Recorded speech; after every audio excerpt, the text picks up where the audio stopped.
الحمدللہ علی احسانہ و بفضل رسولہ۔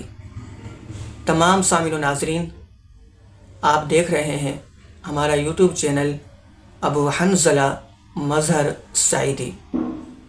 آج کا جو ہمارا ٹاپک ہے وہ یہ کہ ماہ صفر المظفر کا آخری بدھ اور نحوست۔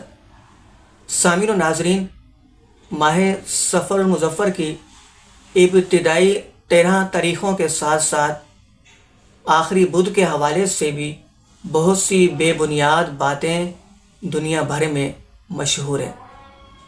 جیسا کہ بہار شریعت میں ہے کہ ماہ صفر کا آخری بدھ ہندوستان میں بہت منایا جاتا ہے۔ لوگ اس دن اپنا کاروبار بند کر دیتے ہیں اور سیر و تفریح کو جاتے ہیں اور شکار کو جاتے ہیں اور خوب نہاتے دھوتے ہیں اور خوشیاں مناتے ہیں اور یہ کہتے ہیں کہ اس روز نبی کریم صلی اللہ علیہ وسلم نے غسل صحت فرمایا تھا اور مدینہ طیبہ سے باہر تشریف لے گئے تھے۔ یہ وہ نظریہ رکھتے ہیں۔ یہ سب باتیں بے اصل ہیں، ان کی کوئی حقیقت نہیں۔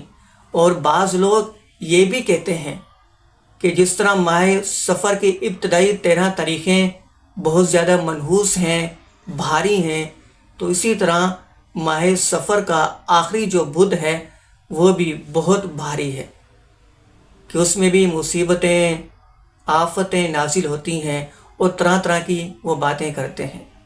یہ سب باتیں بے بنیاد ہیں، بے اصل ہیں، ان کی کوئی حقیقت نہیں۔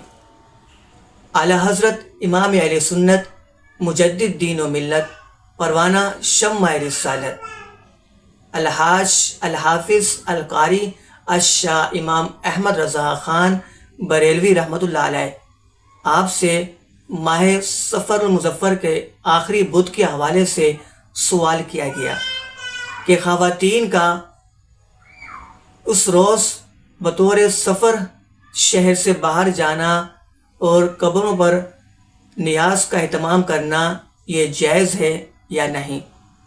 تو آپ رحمۃ اللہ علیہ نے جواب دیتے ہوئے ارشاد فرمایا کہ ایسا ہرگز نہ ہو، کہ ایسا ہرگز نہ ہو، اس میں سخت فتنہ ہے، فساد ہے، اور 4 شنبہ یعنی بدھ کا دن منانا محض بے بنیاد ہے، بے اصل ہے، اس کی کوئی حقیقت نہیں۔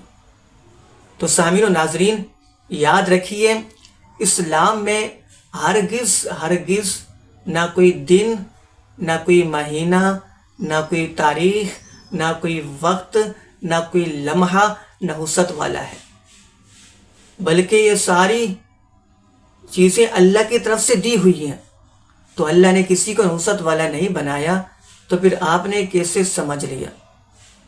یاد رکھیں، اصل جو نحوست ہے وہ انسان کے اپنے گناہوں کی ہے۔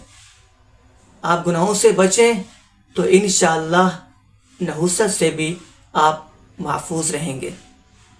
تو دیگر مہینوں کی طرح ماہ صفر المظفر بھی ایک بابرکت مہینہ ہے، اور دیگر دنوں کی طرح آخری بدھ جو ہے یہ بھی ایک بابرکت دن ہے، اس میں کوئی نحوست نہیں۔